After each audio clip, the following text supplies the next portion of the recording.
It wasn't.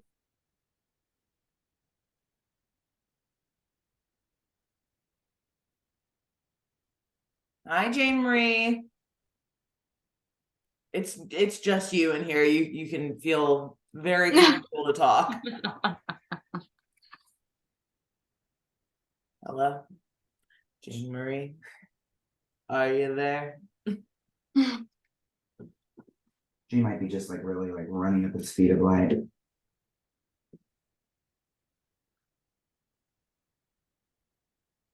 And you make fun of me when I do I'm shit. sending you to Jamboree, that's why.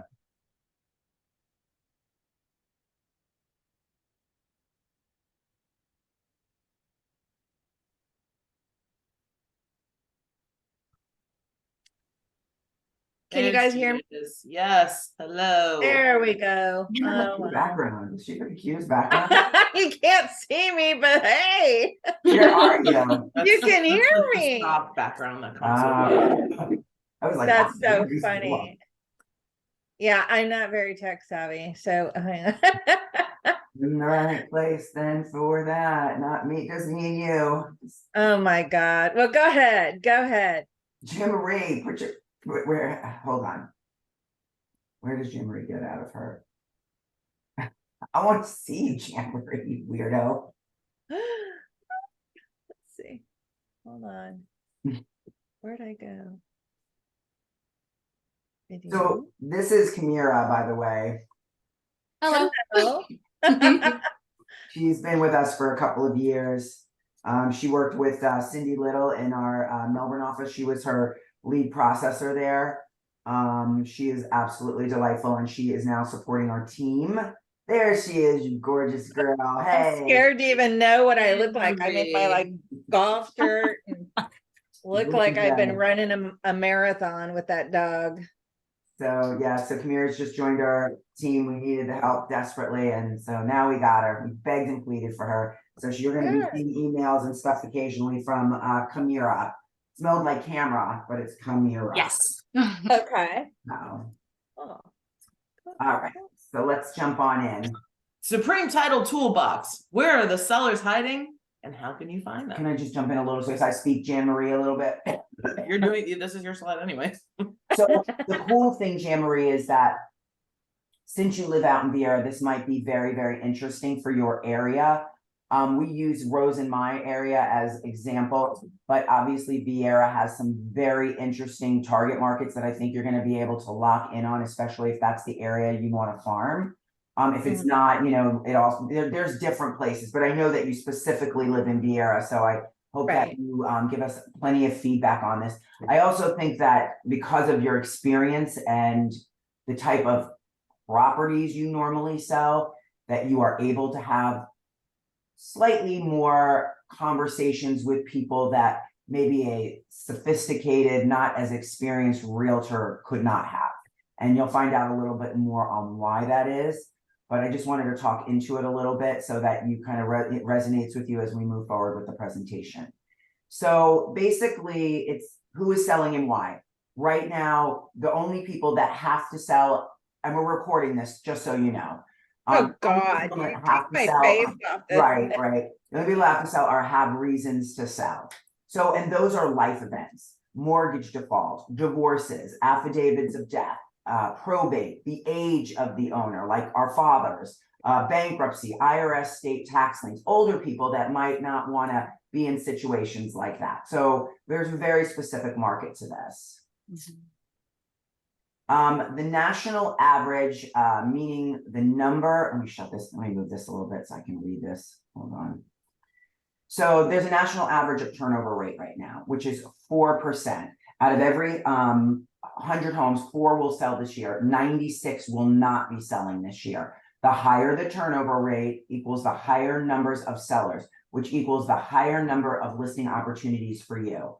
So right now, Brevard is selling about 4%. If you can find an area around you that is selling at 8% turnover rate, that's double the numbers of seller and double the numbers of listings. Information is available throughout the platform, and you can pretty much find turnover rates around 15% or more. But let's first look at the math. So there are three basic elements or variables to acquiring these new listings as a realtor. So here they are in no particular order: the quantity of homes that you market to monthly, your ability to close at listing appointments and get the contracts for those listings, and the turnover rate or the sales rate of the homes that you market to monthly. So out of all these variables, which would be the easiest for you to improve? Number 3, the turnover rate that you market to, and it's not even close. So let's prove that targeting the right homes versus the wrong homes will make this your best year ever, or make next year your best year ever, because we're coming in on the home fourth stretch. quarter. So let's say the goal is, right? Let's say the goal is 15 listings in the next 12 months. At a 4% turnover rate, how many homes do you need to market to in the order to realistically acquire 15 sold listings in the next 12 months?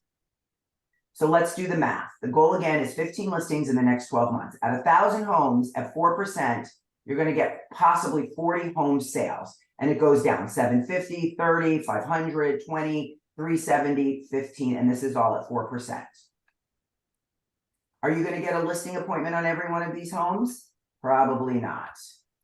So let's say you get a listing appointment on 60% of those homes that you market to.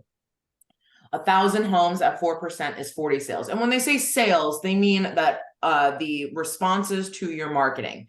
So it's 40 responses to your marketing, and then 60% of those will get you appointments. So you get 24 appointments out of reaching out to 1,000 homes, because I'm just going to work with that higher number. Right. But at 370 homes, you're only getting 9 appointments. Again, let's work with those higher numbers. Are you going to get a signed listing agreement on every one of those homes? Not likely. So let's work with that 60% rate again. Let's say you get those 40 responses to your marketing, you get those 24 appointments, and at a 60% sign rate, you're getting those 15 listings. So you're meeting that goal of 15 listings, but you're having to reach out to 1,000 homes to do it. So marketing to 1,000 homeowners to eventually only get 15 listings is pretty tough. So what happens if we can find homes that sell at a 15% turnover rate? When we do it that way, with all of these different formulas, you can see at that higher number, that 1,000 homes is getting you 57 listings at the end of everything, but 370 homes. So there's 1,000 compared to 1,000. You're really getting a lot of listings. But look at that, 370 homes. That's a third of what you're reaching out to with the 4% turnover rate. So you can do a third of the work, 370 homes to reach out to, 56 responses to your marketing, 34 appointments, and 20 listings. So you're reaching out to a third of what you were before, and you're actually getting 5 more listings than you were before. What? Right. So how do we find the 15% turnover rate or higher? Who is selling and why? There's information available on properties throughout Florida that can provide you with the addresses of homeowners that have reasons to sell. The question is, where do we find this information and how do we use it? So data targeting allows you to identify probable sellers and contact them before their listings. Oh, it's okay. So the program allows you to sort large areas through cities, zip codes, or even a drawn area down to the specific homes that statistically will sell more than other homes. Puts you in the right place at the right time to have successful conversations with homeowners. And it's been statistically proven. So let's look at those stats. So this is the reasons to sell. This is the life events. These are for people who kind of have seen this cone. We call it the cone of shame here, but it's, even though it's a derogatory thing, there is a reason behind it. Kind of reminds me of a dog collar, you know, one of those little dog collars that you put on the dog. But it's very, very apparent, like, why these people have to sell. We've had experience with this before, Jean-Marie. This is why I say that a sophisticated seller or a sophisticated realtor such as yourself will understand this and the kind of conversations that you're going to have with these types of people. So right now, and it's coming. I don't care what anybody says. Right now, I can sort of see down the dark path of what's coming up in the near future. Not to put a negative spin on anything, but it's about, you know, higher interest rates and people pushing their max. We're going to see a lot more of this. So right now, we're people at 52% mortgage default, 27% FISBO, 22% divorce, 19% probate, right? And 3% farming. And these are reasons to sell and the percentage of who is selling. So the choice is yours. You can blindly cold call. You can send out cards and mailers to whomever you want, blindly door knock, blindly mail everyone, but 96% of these people are not selling in the next 12 months. Or you can work smarter, targeting probable seller owners at 15% or more, save money, same time, and be more efficient. So these again are kind of touching on those life events, but going into a little bit more detail on the demographics and on the statistics of that. So the stars around involuntary liens are because this program is the only one of its kind that has involuntary liens available as a filter. So, excuse me, you can pull IRS liens, utility liens, mechanics liens, and it's all available nationwide. Divorce filings, you can see almost 23% of those results in sales, and that's only within the first 12 months. That statistic gets even bigger once you take the time restriction away from it. 20% of probate and affidavits of death result in sales. Bankruptcy filings and empty nesters. You might be wondering, how could they possibly pull empty nesters? We're gonna show you. So the way that they deliver these leads: notice of default, notice of sales, out-of-state owners. That's a big one. You can literally filter by out-of-state owners. And then cash buyers also have the stars next to it because, again, it is only available on this program. You cannot pull cash buyers from any other lead source. Next, sellers, using bell curves and statistic things that I am very good at understanding now, to pull the next seller information and kind of show you within a certain neighborhood or a certain zip code or wherever you're pulling from, who's going to be those next people to sell. And we'll look at that too.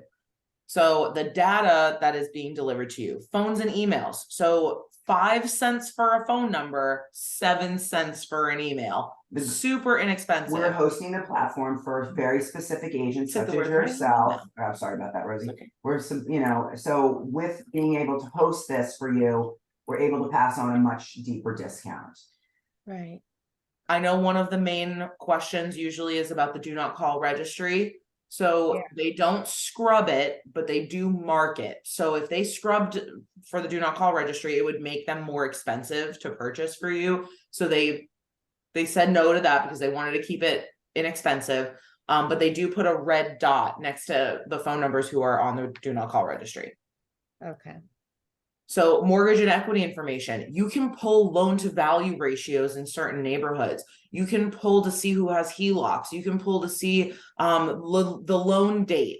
I mean, anything. And really you can pull in your preferred lender, and they can also be on this lead source with you. And then it becomes a very symbiotic relationship. They can cover the mortgage and equity kind of leads, and then you got the rest. So life events we've been talking about, here's all of them in a nice little list again.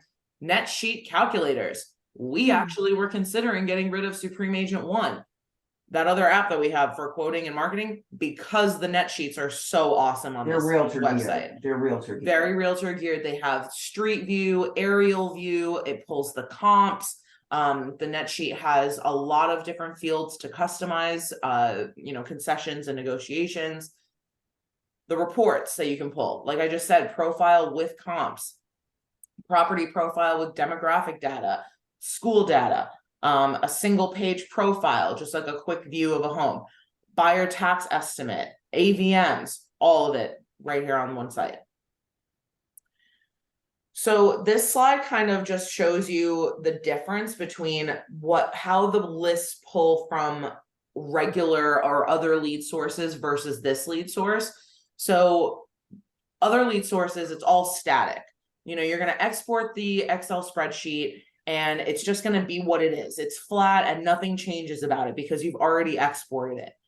But with this website, you can still export it. You're welcome to do that. But it also gives you the availability to save the farm in your account, like on the website. So that way it updates the farm every single day. And it Right. updates daily, so you can go back in there, see that updated information, and make sure before you spend money on sending out mailers or doing whatever you're thinking about doing, that you have the most updated list possible. And this is just kind of an example of what it looks like. So Jean Marie, just FYI, I have not sent you a link. I have not sent you the link for this site yet. I will be sending it to you. Just keep your eyes out for it. If you don't get it after the class within a half an hour, just let me know, okay? Okay. Okay. And another thing, because I think I speak Jean Marie very, very clearly, you might want to minimize your I know, hold on. qualia. Just trying to Because get I feel very similar to you. We will not There. overwhelm you with tons of technology today. I would not do that to you because I can't stand it either. But so this is just a 101, very basic, easy going into class. And we're teaching it this way for everybody. And across the board, everybody has had the same kind of experience. Less is more from right out of the get-go we've discovered, just so you know. Right. Okay. Yeah. So once you log in, and This you is don't it, just tell her this is it too. So this is the platform. It's very, very basic. As you can see, it starts from left to right. Property search, farming statistics, buyer cost estimates. This is it. This is all you've got, Jean Marie. This is the whole thing right here. Okay. you have this drop down with quick options here. So let's do a quick option. This is what we like to do.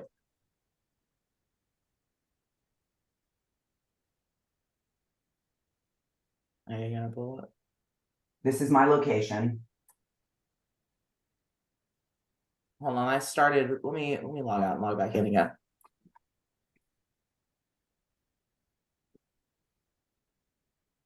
I had something pulled up already. All right.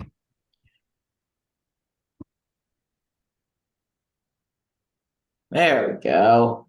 All right, so when you look up an address, it's just gonna kind of drop a pin on the address and give you like really basic information as far as the type of property it is, residential condominium, the year that it was built, the owner name, all that. So you can see the owner name is sitting right across from me. And what we're gonna do is we're gonna go into the drop down really quick, and I'm gonna hit nearby neighbors. So if I was a realtor and I was marketing Tracy's property for sale, and I was having an open house this weekend, I would maybe want to invite the nearby neighbors. But I don't want to invite, because if I didn't put this on here, it would pull, it's going to pull about 3,400 nearby neighbors. But I'm going to limit those results to 100 of the most nearby results. So you can put this limit on there and you press search.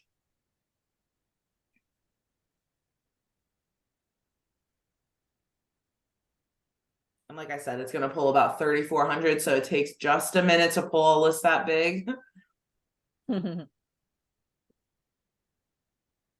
right, see 3,371 matching properties. So that's what we're doing, but we're looking at just the top 100 of those. And you can see we have this radius, and we're going to do a radius search in a minute, but this was something super quick. I just put in the address and I hit nearby neighbors in this drop down. That's it. And now I have the nearby neighbors. It's still loading, so give it a second. All right, so here's the nearby neighbors. We have these right here are the filters that are on these search results. All right, so if you're ever wondering, what are my filters? What's going on? It gives you a nice little summary right there.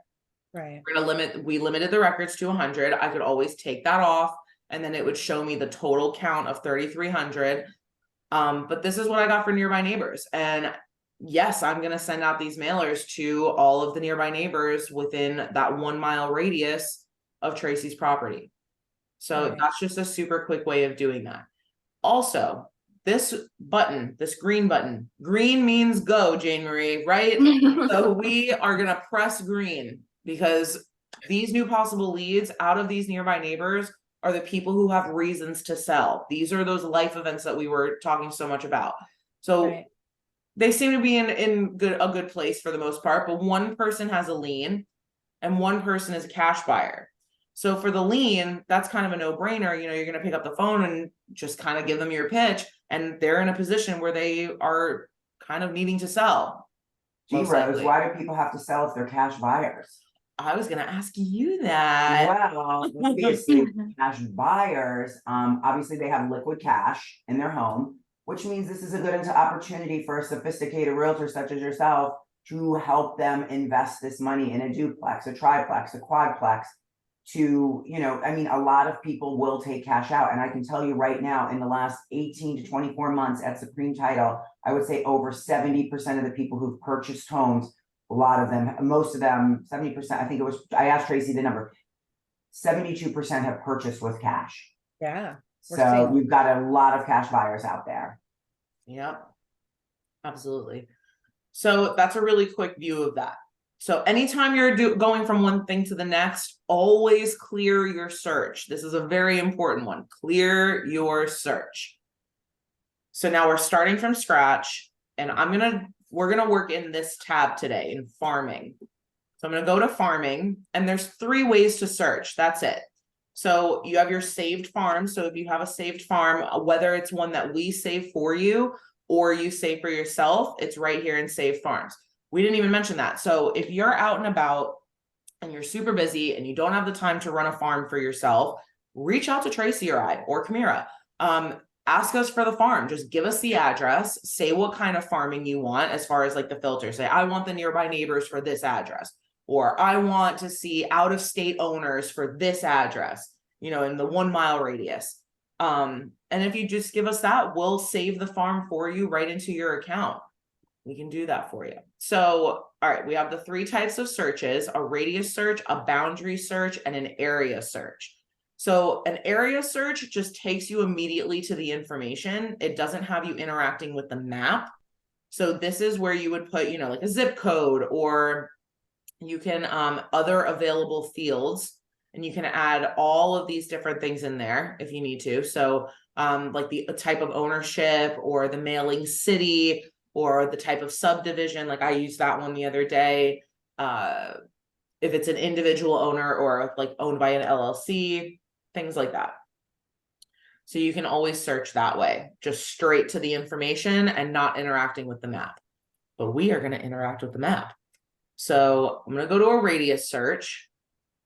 And now it just pops up the availability for my address. And I'm going to still use Tracy's just because we like how it pulls up the information. So I'm putting in her address.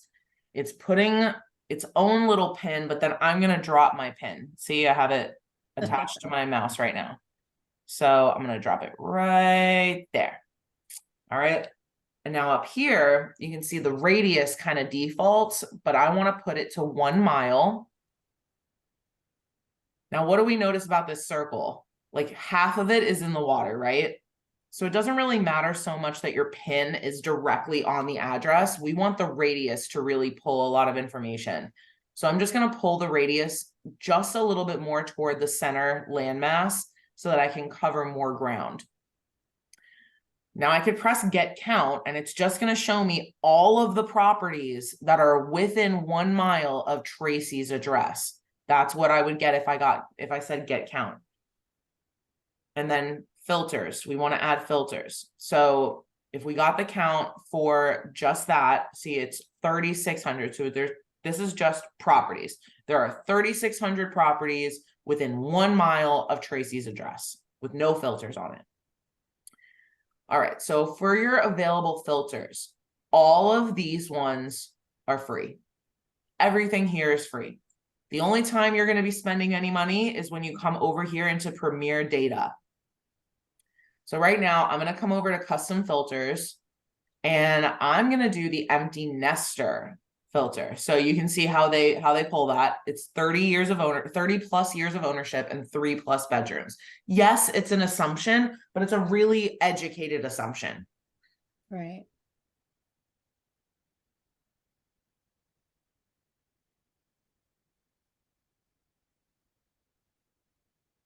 So I just added that. I pressed yes, and then I pressed get count. So now I have 13 properties within that 1 mile radius who are empty nesters. And when you press download view records, that's when you get to here, and you can kind of see all of those details. So you can see that these were all sold in 1993. You have owner names for free. You have the state for mailing, you know, you can see right here, this one's Michigan. So they're an out-of-state owner.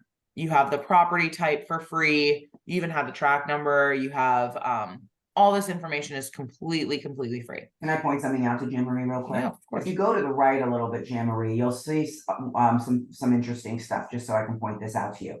So let's say that's right here, step right there. Okay. Let's say these people purchased their home for $132,000 in 1993. Is there a chance that they refinanced? Sure. Is there a chance that maybe they paid for college for their kids? Sure. But probably a lot of these people have a lot of equity in their home, which gives them the flexibility. If they don't want to sell, maybe they want to take money out and buy another property. Maybe they do want to sell and they want to get out underneath it. I also noticed that a lot of these properties are in the Sanctuary and Rio Villa. We know the price points in the Sanctuary right now in Rio Villa. It's just so that we are seeing the power of some of this information, right? There is powerful information, and loan to value. You can find 1 million people right now that might be interested in selling. Maybe they have buyer's remorse. But here with these types of people, they've been living there 30 years, you know that they have equity, and they're living in high ticket item areas. So this would be something very strong for an Indian realtor who wants to market. And it's likely that they're just two people, Yeah. and no kids living in this giant 4-bedroom house. And they're like, oh, we should probably downsize. Yeah. All right. So I like this empty nester list, but I think I want to pull something else. But I still want to work off of this 1 mile radius. So how do I do that? I don't want to start my search completely from scratch. I just want to edit the search that I have right now. Hint, hint. So I'm going to press edit search. Now, again, it'll show you what filters you have on there. So let's say I went over to custom filters and I did next seller and I pressed yes. And I said, get the count for that. I have a feeling it's going to be 0. Oh, it's actually 13. Oh, it's the same because they are on the same list. Ha, duh. All right. Well, okay, hold on. I wanted to show an example of, this is going to be a very short list. I think like 1 of them were on there. 1, I knew it was 1. So this is just to kind of show you that like if you put too many filters on it, it will pull a very small list. So the empty nester list was already only 13 properties, and only 1 of those was an empty nester and had an out-of-state mailing address. So just to show you, make sure you exit out of these before you add more filters, or you're going to be like, why is it pulling 0 properties? So I'm going to take out empty nester, and I am going to add next seller. So what next seller is that using that bell curve. So if we remember a bell curve from our statistics classes, the very top of the bell curve is the year that the most homes had a transfer of ownership within the average timeline. I know that can be kind of confusing, so I'm going to break it down. So the average timeline that a person spends in their home is assumed to be about 10 to 15 years. So within that 10 to 15 year timeline, what was the 1 year that had the most transfers of ownership? And I say transfers of ownership because it's not necessarily just a sale. We're talking probate, we're talking divorce, we're talking death, and all the other ones. So we got the bell curve. It takes the top of the bell curve, that one big year that had the transfer of ownership like crazy, and it's minus 1 year and plus 1 year. So we're getting a 3-year range for that. Who's trying to enter this meeting? Okay, no, there's no point in her coming on. Just gonna call her after. All right, so I put that on, and now I'm gonna get the count. Okay, that's a better list to work with, I think. So let's go view those records, and we can kind of see how it breaks it down with that bell curve and all the craziness that I just said. Well, it's still loading. All right, there we go. So I'm still slid over to the right. So let me come back over here. All right. So now I can see like, all right, I got some next sellers in this area. These are hot doors. These people bought right in this range. So remember, it's the top of the bell curve, minus 1 year and plus 1 year. So with these 3 years showing, I know that the top of that bell curve was 2013. And we had the most transfers of ownership in 2013. So this is just a really great list to work off of. We have 252 names here. All these people could get a mailer. All these people could get, put in an email campaign, right? Mhm. But what if we hit the green means go button? Let's see what we get. Ooh, 2 Liz pendants. These people are about to lose their homes. 1 bankruptcy, 1 notice of default, and 1 divorce. And a partridge in a pear tree. That was great. Good for you. It's Tuesday. My game's on. So out of these 252 names and doors, great. Put them in an email campaign, put them on a mailing list, whatever. But these people right here, the 2 Liz pendants, the 1 bankruptcy, the 1 notice of default, and the 1 divorce, you're calling those people. Do you see Oh why you're yeah. calling them, Jean-Marie? We've really kind of taken a situation, instead of just blindly selling out cards because you want to sell an Indy Atlantic and you want to sell a house at $700,000 and above, doesn't mean anything. Everybody knows, I'm just going to throw the names out because I can't. David Sedgast or Gibbs Baum or, Cindy Roten or whatever. These people are known. So instead of just randomly sending them out, wouldn't you want to say, I want to take the highest in the bell curve, and then I want to hit these list pendants, bankruptcies, and divorces up quickly, instead of just randomly sending out cards? Here is your super list. This is a super list. And you have a direction to go in with these people. And you are a great enough realtor that you're able to have these difficult conversations with people and understand that you're not doing anything bad with reaching out to them. You're doing them a favor, like Tracy would say, up and down and sideways. Yeah, the divorce. I mean, a lot of our realtors that we've had on here so far have been like, well, I'm going to send the divorce person a card. Why would you send the divorce person a card? This would be the person that you want to call immediately. The list pendants, you don't know how far along that list pendants is. They could be just have received the list pendants, or they could be at the other end of the list pendants. For 5 freaking cents, pick up the phone and, reach out to them, or door knock. These people need help.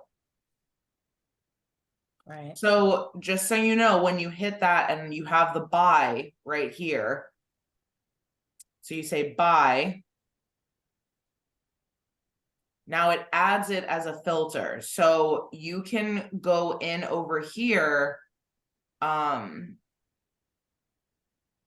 You want to buy them one at a time, right? Like, so you're not going to buy the 2 list pendants and the bankruptcy and the notice of default and the divorce, because it can't pull it with or, it pulls it with and. Does that make sense? So like if you were to add all of those filters here at the bottom, it would pull 0 people, because it would be list pendants and divorce, and okay, so I hope you know what I'm getting at.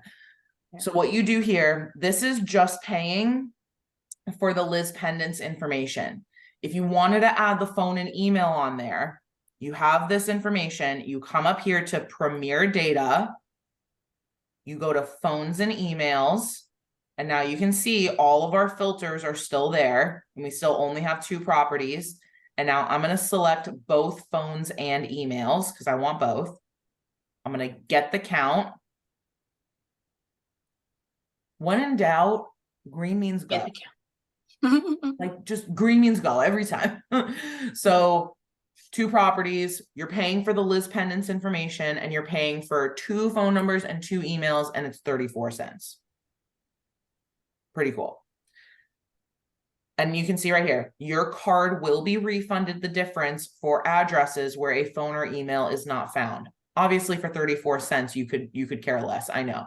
But first, if you pull a big list of like, let's say 300 names, and you have, 50 of them didn't have an email on them or didn't have a phone number, you would get your money back for that. And it's very quick. So, all right, I'm going to come out of here. I'm just going to exit out. And I'm back here. I'm back in my next seller with my new possible leads. I'm here and I'm ready. Just so you know what the blue versus the green is. The green means that it's owner occupied, or basically that the mailing address is the same as the property address. The blue, they assume, means non-owner occupied, but it really just means that the mailing address is different than the property address. So some of them are within Florida, but then some of them are more obvious, like, you know, New Jersey. But see, here's like a Florida one. So it might just be a different area in Florida. It's also really common. You got to keep in mind with like condominiums and stuff, like people use PO boxes a lot. And then that would pull as like a non-owner occupied, even though they do live there. So just keep it in mind. All right, so that was a radius search. That is taking your address and putting a circle, a perfect circle of an area right around that. What we're going to do next, and it's going to be the last thing we do, is a boundary search. So a boundary search is similar to a radius search, but we're drawing the boundary ourselves. We're not just doing that perfect circle right around the address. I'm going to draw it. And I'm going to show you for my area where I live, it's a perfect tool to have. Because if we know anything about this area, anything east of Fisk is all low income rental properties. We don't want that. Anything north of 520, you're getting into an area you also don't want to pull. So my sweet spot is going to be south of 520, west of Fisk, and east of 95. So really right here is where I want to draw my boundary. So I'm going to start in one of the perfect little corners over here. I'm going to drop that pin. And now I'm going to pull it up. I'm going to drop another one there. Now Your pin use has become flawless, Rose. I know. Her pin use is just spectacular. Superb. So if I wanted to, like, I could come up here and just drop this here. But remember, I mentioned that I didn't want anything east of 520. And you can see it's pulling just a little bit east of I'm sorry, not east, north of 520. So what I'm going to do is I'm going to follow the curve of the road. So I'm going to drop that one there. Then I'm going to drop that one there. And I'm going to drop that one there. I mean, talk about flawless pin control. I mean, look at that. So again, I could come down here and just kind of drop this out here, and there's really no property there, so it's really not that big of a deal. But if I wanted to be very precise and follow the road, I drop it at a curve. That's what the trick is. You drop the pin at a curve, and then you double click to close it. And there we go. There's my boundary. So now if I had done a radius search and put a radius around my property, it would be putting that perfect circle right about here. Right. And I don't want that. You know, if I did a circle around there, it would pull properties that I'm not interested in. So now I have a perfectly drawn boundary that I set that I'm going to use. So I'm going to add filters to this boundary. Now I'm going to go over to assessment and taxes. And again, this is all free information. Anything to the left of Premier data is free. So I'm going to look at the most recent year of tax delinquency. What's going on here? And let's say greater than or equal to 5 years. Get the count. 178 properties are in tax delinquency. Oi. Let's look at those. Let's look at those people. These are hot doors. I mean, we know that, right? And interestingly enough, it's all concentrated into 2 bubbles of an area within this boundary. But we have tax delinquencies here. This is greater than or equal to 5 years. These people have been in a bad spot for a little bit. You know, they likely will have this reason to sell, if not another reason. So we can even hit that green means go button. Out of the 178 people who already have a tax delinquency, what else do they have? Because these people with a tax delinquency, 178 names, those are great people for a texting campaign or an email campaign or anything of that sort. But these new possible leads, out of that 178, 7 of them also have liens. Are you going to call those people, J. Marie? Because if you're not, another realtor will. Mm-hmm. And I hope it's you, because that's like a really hot door. These people are like, oh my gosh, like we're you know, screwed. We are so screwed. And you can be their knight in shining armor. You have a shiny suit. So that's for boundary search. If we went back to edit search and we wanted to go into Premier data, you have 3 categories in the paid area of the website. You can pull different mortgage information. All right, so like we were talking about before, like you can pull their estimated interest rate. You can say like who has 9%. greater than or equal to 9% interest rate. And I remember when we did this on the and so if I did this with this, it's going to be a very short list, if anything at all. Three properties. But if I wanted to take away the tax delinquency and then get the count, it's going to be quite a bit more. And I was saying before, I remember when we were doing the training and our trainer said, let's do over 9% interest rate. Tracy was like, no way, there's not going to be anybody with over 9% interest rate. And look at that. Who could have 9%? I mean, now, yes, but when we did this a month ago, I thought there was no way. And there's 18 properties with people with 9%. Gee, Rose, who else could we send this list to? Or who else could Jan Marie send this to for as a gift, or somebody she works with that really takes good care of her? Like a lender that she works with. What? But, you know, there's a twofer for this, right? Let's say that you do have a buddy. Let's say you're using your very specific lender. You guys do all your brokers opens together. You work together. You guys could tag team this person. You know, hey, look, I can't get anything out of it. Maybe you might want to refinance this person. It's always a good kind of goodwill kind of thing. Absolutely. And then, you know, you have your loan to value ratio. You have a lot of different filters on here. If you go to the leads tab is what we were talking about with the life events. So you can use the drop down right here. Well, select, please. Okay. So you can say what kind of life event you want, and then the date of filing, you don't want it to be on a specific date. You want it to be between or last X amount of months is usually the ones that I select if you're going to do this. And then you obviously choose the range, and then you'd have to pay for those leads. But those are really, really hot leads because those are the people who have reasons to sell.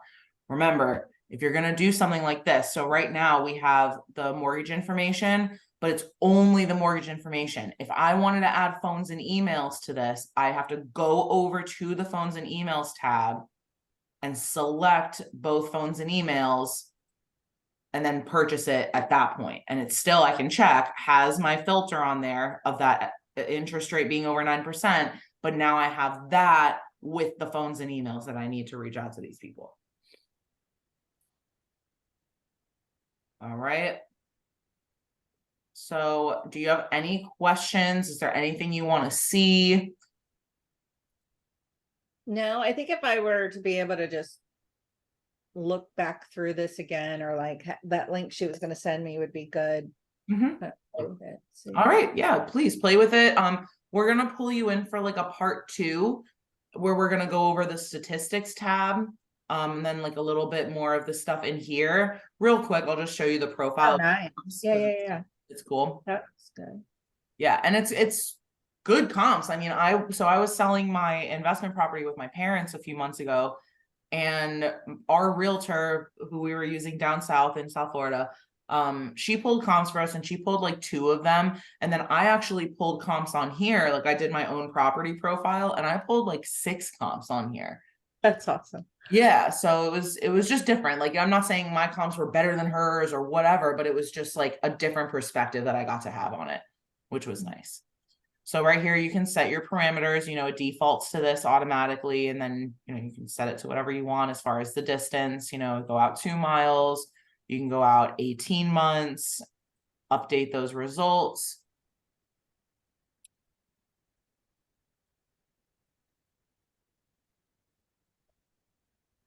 All right. And it gives you like a little preview of what those comps are going to be, but then let's generate that profile.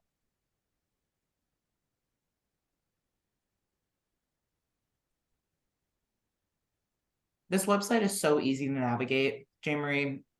there's like so many features, but the navigation is super easy and user friendly. So we can view it or we can email it directly through I here. would view it before you email Yeah. it. Mhm. Opens as a PDF, and no, we can't change that picture. I wish we could, but hey, it's a nice house regardless. I love that house. No, you don't. I do. You're a liar. I You think would it's never cute as a live button. there. I do. I see that being in like North Carolina somewhere. You would never live there. Probably not. But it's cute. It's too cookie cutter for Tracy. Probably.